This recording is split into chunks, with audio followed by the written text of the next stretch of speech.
The Stormers' flanker was named to lead the Boks against England in June, with previous skippers, loose forward Warren Whiteley and lock Eben Etzebeth, both ruled out through injury. The only other black player to lead South Africa was hooker Chiliboy Ralepelle, who was just 20 at the time, in a Springbok 15 against a World 15 in 2006, overlooked last year when then-coach Allister Coetzee preferred Etzebeth despite Kolisi being the Locks captain at the Stormers. The move has significance beyond the field as South African rugby seeks to attract more black players.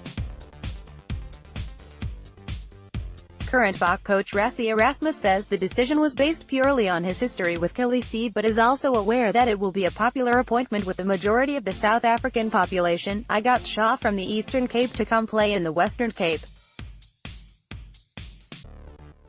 I've known him for a long time," Erasmus told reporters on Monday.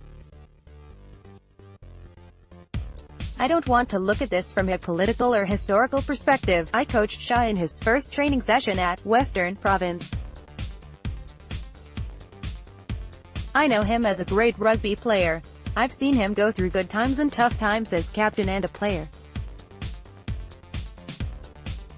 He's a reliable player that always gives his best. It's only for the June tests for now, as guys like Warren Whiteley and Eben Etzebeth still have to return. It was just common sense that he'd make a good option. In terms of what he does for our country is really just a bonus. I like him.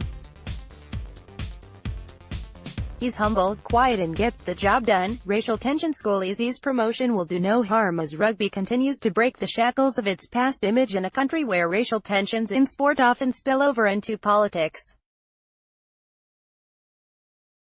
Weed Mantashe, chairman of the ruling African National Congress and a keen rugby supporter, called Kolisie's appointment an historic moment but said more had to be done to increase the numbers of top-level black players. "He is a good captain. He is a good person. It is quite encouraging. We must see more transformation," Mantashe, who played rugby as a young man in his native Eastern Cape province, told Reuters. More black players are now commonplace in top-level teams, and while Kolisie's selection is landmark, it is also a natural progression of transformation efforts in the sport, where up until 1981 black players were barred from representing the Boks.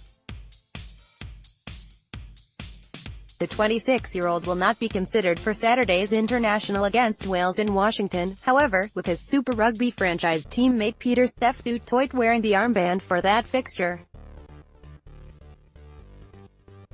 Erasmus announced an extended squad of 43 players for the June tests on Saturday and suggested he would take a number of fringe players to face Wales. The Boks then host England at